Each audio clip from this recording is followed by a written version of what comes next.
하나님께서 오늘 우리에게 주신 말씀은 요한복음 12장 23절로 26절의 말씀입니다. 저와 여러분이 한 절씩 교독하시고 마지막 절은 함께 읽겠습니다. 예수께서 대답하셨습니다. 인자가 영광 받아야 할 때가 왔다. 내가 진실로 진실로 너에게 말한다. 밀알 하나가 땅에 떨어져 죽지 않으면 하나를 그대로 있고 죽으면 많은 열매를 맺게 된다. 자기 생명을 사랑하는 사람은 잃을 것이요 이 세상에서 자기 생명을 미워하는 사람은 영원히 그 생명을 보존할 것이다. 누구든지 나를 섬기려면 나를 따라야 한다. 내가 있는 곳에 나를 섬기는 사람도 함께 있을 것이다.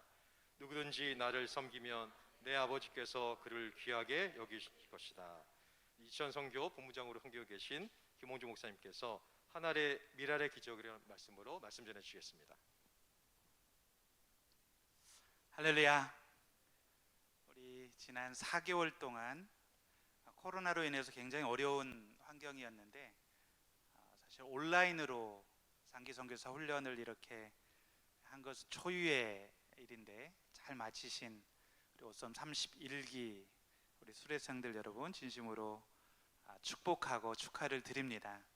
또 오늘 이렇게 수료생들 축복해 주기 위해서 함께 성도님들, 또 목요일마다 우리 선교사님들을 위해서 중보하시는 우리 성도님들 축복합니다. 오늘 우리 오썸 31기 수료생들을 생각하면서 제가 어떤 말씀을 전할까? 근데 제가 평소에도 마음에 새기려고 애를 쓰고 좋아하는 본문, 제가 다른 자리에서도 몇 번 설교를 한 적이 있었지만 이 본문을 좀 같이 나누기 원했습니다. 우리가 잘 아는 요한복음 12장 23절에서 26절까지 말씀이죠. 아마 여기 계신 우리 수료생 여러분들, 제가 이번 주는 또 금식하면서 이 마지막 마무리를 하셨다고 들었는데 제가 마음에 큰 감동이 되고 정말 하나님 앞에서 충성된 선교사, 또 좋은 선교사가 되고자 하는 그 열망을 느낄 수가 있었습니다. 그런데 우리가 좋은 선교사는 어떤 선교사일까요? 여러 가지로 우리가 생각해 볼 수 있겠지만 저는 좋은 선교사는 예수님 닮은 선교사, 또 현지인들에게 사랑받는 선교사가 아닐까. 예수님을 닮아가는 선교사는 분명히 현지인들에게도 사랑받는 선교사가 되리라고 생각을 합니다. 어느 그 선교사님이 저에게 전해줬던 말인데요. 그 선교사님이 어떤 해외 컨퍼런스를 갔던 모양입니다. 그곳에 현지인 지도자가 와서 이런 얘기를 했대요. 그래서 그 선교사님한테 굉장히 충격이 됐다고 그러는데, 그 현지인 지도자가 이제 우리한테 선교사를 더 보내지 말고 예수님의 제자를 좀 보내주십시오. 선교사 말고 예수님의 제자를 보내주십시오. 굉장히 마음에 좀 여러 가지를 생각하게 하는 그런 말이죠. 그러니까 선교사는 어떤 사람일까? 이 현지인은 다분히 좀 선교사에 대한 부정적인 어감을 갖고 그냥 그런 선교사 말고 예수님을 정말 닮은 제자, 자기들을 예수님의 마음으로 섬겨줄 수 있는 제자들을 선별해서 그런 제자들을 보내주십시오 하는 말이죠. 우리가 선교지에 가면 현지에 있는 우리 동역자들, 그리스도인들, 현지 그리스도인들이 막 우리를 환영하고 막 기뻐해주고 이럴 것 같지만 사실 안 그런 경우도 많습니다. 물론 이제 믿지 않는 사람들은 오히려 선교사에 대해서 굉장히 적대적인 경우도 많고요. 심지어는 같이 동역하는 현지인 그리스도인들도 별로 선교사에 대해서 환영하지 않을 수도 있습니다. 굉장히 당황스러운 경험이죠.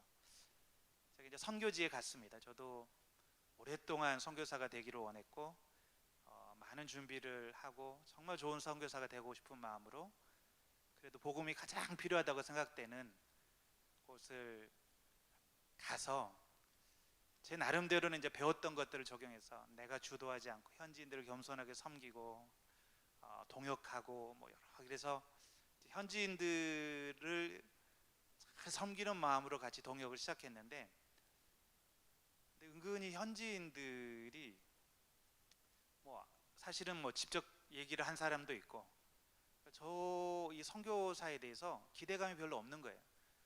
대놓고 그러는 거예요. 아니, 당신은 돈만 대라, 사역은 우리가 할 테니까. 당신이 뭘 한다고 그러냐. 한 번은 현지인 동역자 이렇게 굉장히 좀 감정적으로 막 이런 적이 있었는데, 우리 선교사들을 향해서 대놓고 그러더라고요. 당신들이 우리보다 인도네시아 말을 더 잘하냐, 이슬람 안에 살아봤냐, 현지 문화를 아냐, 사역은 우리한테 맡겨라, 왜 아는 척하고 그러냐. 근데 너무 속상하고 내가 여기를 왜 왔나, 자존심도 상하고 막 별 생각이 다 드는 거예요. 내가 이러려고 여기까지 왔나. 근데 시간이 지나면서 저 자신을 돌아보니까 정말로 제 이렇게 좀 바닥이 드러나는 느낌, 내가 정말 예수님 닮은 사람인가, 아니면 내 어떤 야망, 내가 뭔가 좀 막 하려고 그러고 내 힘으로 내가 높아지고 내가 사람들한테 인정받고 이러려는 사람인가. 내가 많이 돌아보니까 내 안에 정말 예수님을 닮은 모습이 너무 없는 거예요. 너무 낙심이 되고 절망이 되고, 그 다음부터는 정말 저와의 싸움이었던 것 같습니다. 이제 그럴 때마다 선교사에게 드는 유혹은 쉽게 사역하고 싶은 마음이 있는 거죠. 사실 뭐 우리가 가는 선교지는 대부분 경제적으로는 우리보다 좀 열악하고 가난하고 어려운 지역이죠. 우리에게 드는 가장 쉬운 유혹은 돈으로 선교하는 것입니다. 돈으로 얼마든지 현지인들을 조종도 할 수 있고 컨트롤도 할 수 있고, 또 나를 파송해진 교회 보기에 그럴듯한 사역도 할 수 있습니다. 막 많은 사역도 벌일 수 있고. 근데 그렇지만 그게 정말 예수님이, 하나님이 원하시는 열매인가, 정말 그 안에 생명의 열매가 있는가. 그럴 때 오늘 본문을 저는 자주 생각을 했습니다. 예수님에 대해서 생각을 했습니다. 오늘 본문 배경은 이렇습니다. 마지막 예수님이 드디어 예루살렘에 입성하십니다. 유월절을 앞두고 입성을 하시죠. 예수님이 예루살렘에 입성하실 때 예루살렘이 대단했죠. 예수님을 메시아로 인정하고, 뭐 그 전에 바로 보면 11장에는 죽은 나사로를 살리는 사건이 나오지 않습니까? 죽은 자를 살리시는 예수님이 메시아가 분명하다고 생각을 했고 열광적으로 환호합니다. 호산나, 다윗의 이름으로 오시는 이. 그래서 많은 사람들이 드디어 메시아 시대가 열리는구나, 드디어 우리를 해방시켜줄 메시아가 왔구나. 그래서 온 예루살렘이 소동하면서 정말 찬양하면서 예수님을 맞아 드립니다. 제자들은 굉장히 들떴죠. 와, 드디어 우리가 기다리던 때가 왔구나. 예수님도 예루살렘에 입성하시면서 지금 예루살렘 또 유대인들이 무엇을 원하는지 정확히 아셨습니다. 유대인들이 원하는 것은 메시아가 와서 자기들의 이 로마의 압제에서 해방시키고 다윗이 건설했던 왕국보다 더 위대한 왕국을 건설해서 자기들의 배고픔의 문제도 해결해주고 또 정치적으로 군사적으로 위대한 부강한 나라를 만들어줄 그런 메시아를 꿈꿨죠. 예수님은 너무나 그 사실을 잘 알았고, 또 예수님 맘만 먹으면 얼마든지 그런 메시아가 되실 수 있었습니다. 그리고 예수님한테는 오히려 그게 쉬운 길이었죠. 예수님 십자가를 지실 필요도 없고 죽을 필요도 없고 사람들의 영광과 인정을 받으면서 하나님의 아들로서 얼마든지 위대한 정복자, 위대한 군사 지도자로 그들이 원하는 걸 줄 수 있었습니다. 그런데 예수님이 손을 뻗기만 하면 얼마든지 그 쉬운 길을 가실 수 있는데 본문 말씀을 하시는 겁니다. 우리 한번 잘 한 24절 말씀 같이 한번 읽어볼까요? 14절 시작. 내가 진실로 진실로 너희에게 이르노니 하늘의 밀이 하늘 그대로 있고 죽으면 많은 열매를 맺게 된다. 아멘. 23절에서는 인자가 영광을 받아야 될 때가 왔다 말씀하시고, 내가 진실로 진실로 너희에게 말한다. 밀알 하나가 땅에 떨어져 죽지 않으면 하늘 그대로 있고 죽으면 많은 열매를 맺게 된다. 예수님이 이 죽음을 예언한 말이죠. 드디어 인자가 영광을 받아야 될 때가 왔다. 예수님 십자가에서의 죽음을 영광 받아야 될 때라고 말씀하시고, 예수님은 십자가에서 한 알의 밀알처럼 죽지 않으면, 만약에 예수님이 죽지 않으면 한 알 그대로 있지만 죽으면 많은 열매를 맺게 된다. 자기를 밀알로 비유하시고 있습니다. 아무도 이해해 주지 못하는 길이고 너무나 고통스러운 길이고 수치의 길이고, 그렇지만 그 길만이 많은 사람들의 생명을 줄 수 있는, 구원을 줄 수 있는, 죄 문제를 해결하고 그들에게 생명을 줄 수 있는, 하나님의 나라를 가져다 줄 수 있는 길이기 때문에 예수님은 쉬운 길을 버려두고 어려운 길, 자기가 죽어지는 길을 갑니다. 그리고 자신이 그 길을 갔을 뿐만 아니라 26절에서는 누구든지 나를 섬기려면 나를 따라야 한다. 내가 있는 곳에 나를 섬기는 사람도 함께 있을 것이다. 누구든지 나를 섬기면 내 아버지께서 그를 귀하게 여기실 것이다. 그러니까 예수님을 따르고자 하는 사람들은 예수님뿐만 아니라 누구든지 바로 예수님처럼 자기가 죽어지는 하늘의 밀알이 되는 그 길을 가야 된다고 말씀하십니다. 나를 섬기려면 나를 따라야 한다.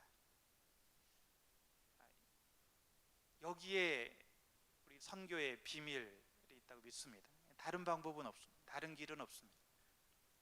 그리고 선교지에 가서 내가 죽지 않으면 사람들 보기에는, 또 나 스스로는 내가 죽지 않아도 되니까 내가 만족스러운 사역을 할 수도 있고, 또 다른 사람들의 눈에 보기에도 사역을 잘하는 것처럼 보일 수도 있지만 그런 생명의 열매는 맺을 수 없다는 거죠.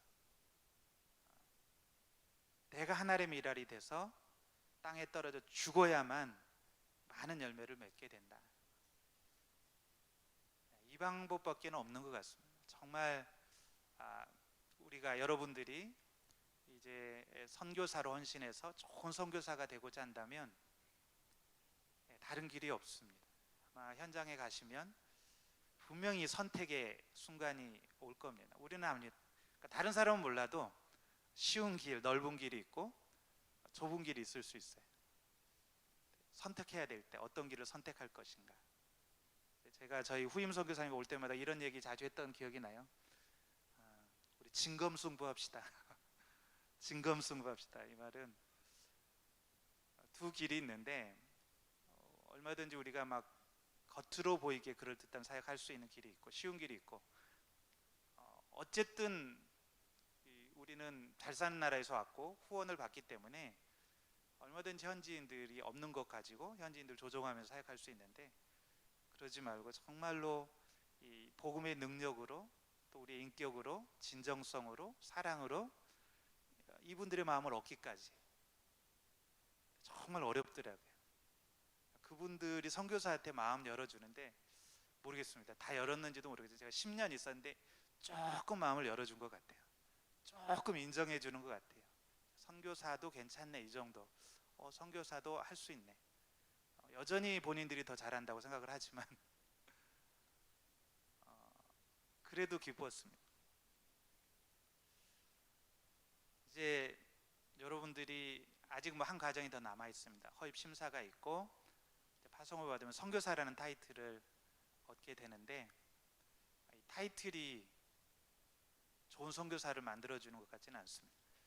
오히려 선교사라는 타이틀, 목회자라는 타이틀 뒤에 숨어서 이 타이틀을 가면 삼아서 우리가 우리 직분을 감당할 수도 있습니다. 또 선교사는 우리 파송 교회, 또 한국에서 멀리 떨어져 있기 때문에 우리가 어떻게 사역하건 그렇게 드러나지 않기 때문에 얼마든지 죽지 않고도 사역할 수 있습니다. 예수님이 뭐라고 말씀하시냐면 25절에서 자기 생명을 사랑하는 사람은 잃을 것이요 이 세상에서 자기 생명을 미워하는 사람은 영원히 그 생명을 보존할 것이다. 우리는 끊임없이 자기 생명을 미워한다는 것은 아마 애자겠죠. 자기가 높아지고 싶고 영광받고 싶고 인정받고 싶고 자기 육신을 따라 살고 싶은 이 생명을 날마다 십자가에 못 박고 나는 죽고 내 안에 그리스도가 살지 않으면, 우리가 부활의 생명으로 살지 않으면 우리의 사역은 결국은 모래 위에 지은 집처럼 열심히 한 것처럼 보이지만 나중에 아무런 열매가 없는 그런 사역으로 끝날 수도 있다는 것입니다. 그렇지만 당장 눈에 보이는 열매가 없어도 내가 죽고 내 안에 그리스도가 살고 우리가 내 안에 계신 그리스도의 생명으로 섬기는 사역을 하면 당장은 눈에 안 보여도 단 한 영혼이 변화돼도 그 한 영혼을 통해서 놀라운 미랄의 기적이 탄생할 수 있다는 것입니다. 선교지에 가보면 가끔 그런 간증들이 있죠. 제가 즐겨 쓴 우리 박영환 선교사님 같이 동역했던 방글라데시 아주 큰 교회가 있고 그 유명한 담임 목사님이 계십니다. 굉장한 분이 있어요. 이슬람에서 개종하신 박영환 선교사님 굉장히 존경하는. 근데 그분이 그 선교사님 한 분의 열매인데 이 선교사 30년을 사역해서 2명 전도했대요. 그 중에 한 명입니다. 선교사님 얼마나 겉으로 보기엔 열매도 없고 낙심했겠습니까? 거기 가서 평생 선교했는데 이렇게 열매가 없다니. 그런데 그 한 분이 변화돼서 지금 방글라데시에서 엄청난 사역을 감당하고 있어요. 수많은 교회를 개척하고 놀라운 영적인 지도자가 돼서 지도력을 발휘하고 있습니다. 우리 눈에는 모르는 거죠.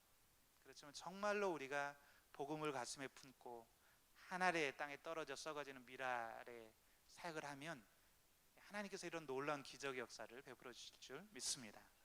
저와 여러분이 날마다 정말 예수님을 진정으로 보여주는 예수바보, 나는 죽고 그리스도가 내 안에 사는 그런 선교사가 돼서 이 땅에 생명의 열매를 맺는 그런 복된 선교사 되기를 간절히 축원합니다. 기도하겠습니다. 하나님, 우리 오썸 31기 우리 23분의 귀한 우리 선교사님 후보들 이제 지난 4개월 동안 어려운 훈련을 마치고 수료할 수 있도록 은혜 주신 것 감사합니다. 이 시간 통해서 하나님께서 많은 것들을 보여주시고 들려주시고 또 주님께서 만지시고 다듬으시고 이 자리에 세우신 줄 믿습니다. 한 사람 한 사람이 그리스도의 참된 제자 되게 도와 주시옵소서. 나는 죽고 오직 내 안에 그리스도만 사는 그리스도의 사람들 되게 도와 주시옵소서. 감사합니다. 예수님의 이름으로 기도드렸습니다.